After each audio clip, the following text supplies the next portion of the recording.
We at Lenzing have started working on product-related activities in early 2000, and not many companies are actually aware of this systemic approach. And we had really a lot of difficulty explaining to our customers in the value chain. During that time, we have seen the Cascale popped up, and we have been invited by Adidas and also I think Patagonia to join as founding members. So one of the reason we joined is that we know that we wanted to have a unified language and a measurement of sustainability in the industry, and we thought this is actually a great platform. And also, if you want to go fast, go alone, but if you want to go far, go together.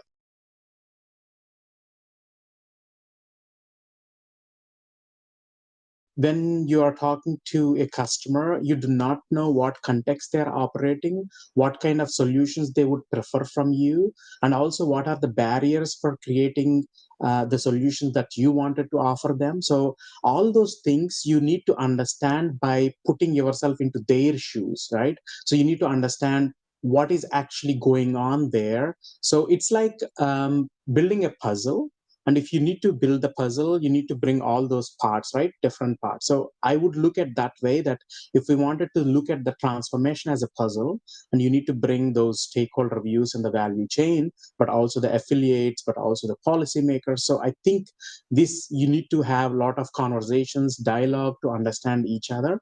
So that's what I call bridge building in my case.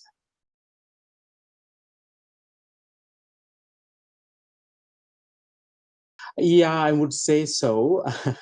I have been working in the area more than, I think, more than 15 years, around 18 or so. And I have been working in different areas of work, the sustainability topics, and also organization. Sometimes those organizations are not yet on the forefront of sustainability. So I had to do a lot of advocacy work within the company as an entrepreneur, I would call myself. So, for example, I was consulting for introducing electronic waste policies in Asia based on the extended producer responsibility principle, like almost like 17, 18 years ago. And I also started working in the businesses to embed product sustainability thinking and also integrate that into the core business and also strategy, governance, and decision making process. So I have helped set up a first sustainability department for Lenzing Group as well with my colleagues, and started embedding sustainability into strategy, targets, governance, and also in the core business and the day-to-day work of many business functions. So I would consider myself, because of all these things, as an advocate, and I keep learning and contributing in this way.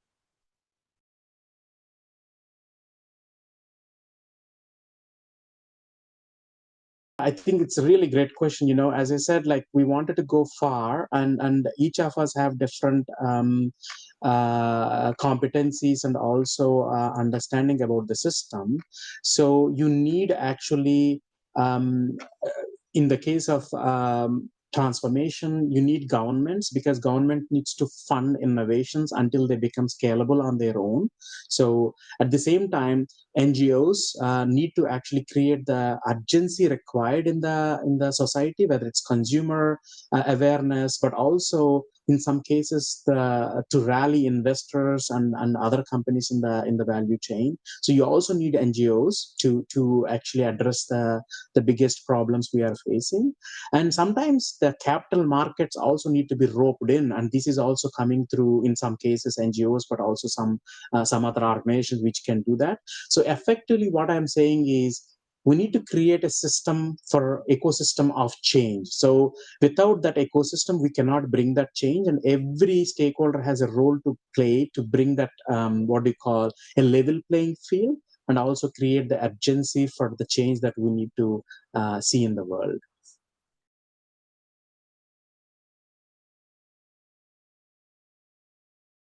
I think there are so many topics we can talk about, but I also need to tell you that I haven't been in those rooms where the funding is happening, so I don't know the exact context of these innovators. But I can share my opinion because of my experience with talking to people and industry itself, how things move.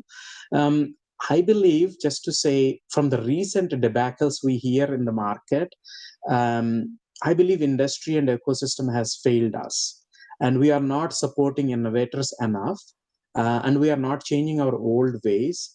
And just to be very fundamental, that every stakeholder needs to take responsibility for this. For example, brands need to design products for circularity and translate their commitments into real buying of volumes from these innovators. Of course, sometimes they are not commercial scale, but they're only pilot scale. But you need to also help them to bring those into the market. At the same time, in some cases, companies like ours or companies like other value chain partners also need to invest more in their machinery to adapt to process these new innovative materials. And this also takes long time. And the innovators themselves has to learn a lot to improve the quality of materials. And the other thing is that, investment actually plays a huge role. And many times, unless you have a very good venture funding backing, you cannot actually operate. So investors most of the times have expectations. Maybe in the case of recent news that we hear, unfortunately, that maybe there is an expectation that these innovators need to operate like mainstream businesses, so they need to create the return on investment much faster timescales. But I think we are missing the point that there is no level playing field for those sustainable materials, but also they need a lot of support for capital expenditure and also operational expenditure to become commercially viable. So that means you need a long time horizons. And it all brings down to the policymakers, because sometimes you cannot ask the private interest to take care of the public problems, like whether it's waste, whether it's climate change. So the policymakers also have a huge role to play in terms of funding. So we do hear extended producer responsibility, but where do you actually invest the money you collect from the products that you impose some kind of tax, right? So I think that should flow to not only, I can say, to sorting, but also you need to actually to build the recycling facilities, whether it's capital expenditure to build the facilities, because we are talking about hundreds of millions of dollars to build a big facility.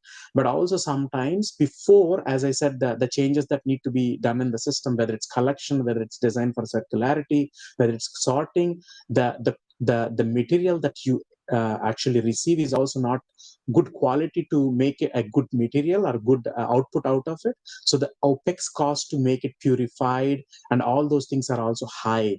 So I think the policymakers need to design instruments and fund innovators for both those capital and also operational expenditures in the long run before they become, you can say, commercially viable in the system.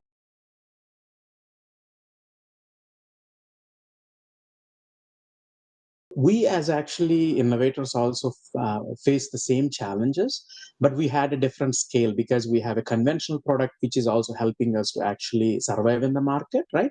But also I must say that there are few things that have happened. So our Tencel branded lyocell fibers are actually a good example. They recently celebrated more than 30 years, but it took 2 decades or more than 2 decades to scale that lyocell innovation to be commercially viable in the market. To achieve the economies of scale, we also received EU funding to build a plant in Austria itself. So that has happened with the government funding. And the other thing is that when you kind of introduce a new material in the market, the textile value chain is very long. So you have spinners, you have knitting, weaving, and also dyeing, finishing, and garment making, right? There are 5-6 steps, and each process and each step needs a lot of machinery, and all those machines need to actually handle this new material.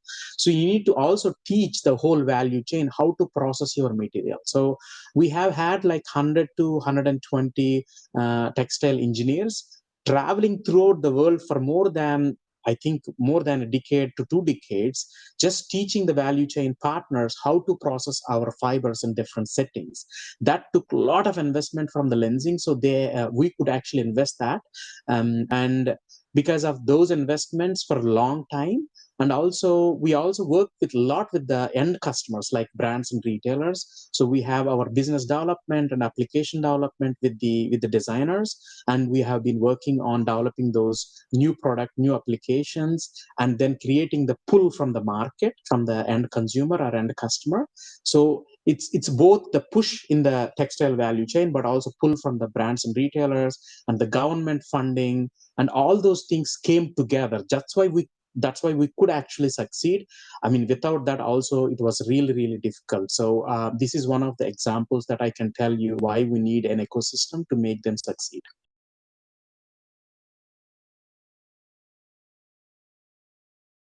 So I think it all comes down to the mutual respect that we have towards each other, and we need to engage them and seek feedback, and also understand others' point of view, like what challenges they have, what solutions they would like to get from us. So I think that is a long way to go, because sometimes there are hierarchies in the value chain. So I am a customer, you are a supplier. So I think we need to also kind of traverse those boundaries and come on an equal footing and eye to eye.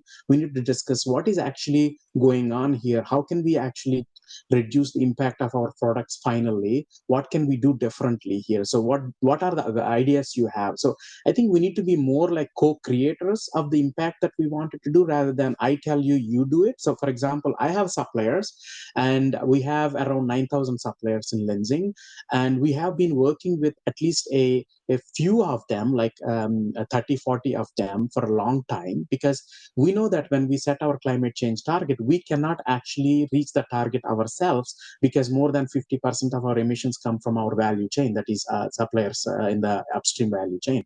So we have engaged them and asked them, this is our ambition, what can you do differently, where do we need to support? So some of our relationships goes for more than 2 to 3 decades. Because of that long-term partnership, we have also long-term contracts with them. They know that there is a long-term business, so I can invest in giving them a low carbon footprint material or product at the end of the day. So this comes really, those kind of long-term commitments, giving a signal to them that it matters, that we would like to keep them as one of our partners, and please invest and please work with us.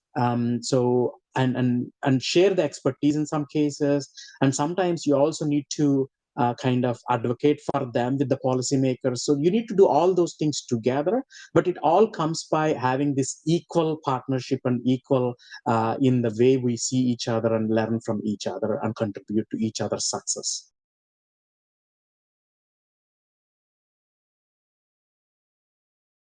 I think we are a role model for other industries, and we need to actually make this happen with by maybe expanding our reach to other adjacent categories and industries. That is something that we are also looking at. Um, and the other things, when it comes to people and leadership, I consider myself as a learning leader, so I continuously learn from others. There are so many people have been there, done that. So you need to learn from those people, like how they are doing it, what they are doing it, what is their thought process. So I myself always looking that from that angle. So what can I learn from this situation, and also help others. The second one is that help people to succeed by making well-being part of their change-making process. There are so many sustainability practitioners actually today in the context, like in some cases burning out, because it's overwhelming work and very complex, and a lot of inertia in the industry and also in the companies. I don't want to pretend that it is a cakewalk. And also there is a lot of resistance for change and slow moving, so it drags people's energy, and also it's very tough on them. So how can you help these people succeed while making well-being part of their day-to-day life? So that's what I focus when I lead my team. And I also, whenever I work with people, also I make it actually a part of the conversation I have to remind that their well-being is very important for our change making. There is no change without taking care of the people, actually, because the end goal is to improve the life for the people, the future generations. The people is the focus here. And the last one I talked about as well in the my aims and goals for the Cascale and broad industries also, how can be I myself a conduit and also a bridge builder and perspectives between people and also bring people together. So, Cascale has many stakeholders. We need to learn from each other to put together those pieces of the puzzle of the transformation. So I do see that I need to bridge perspectives and bring people together.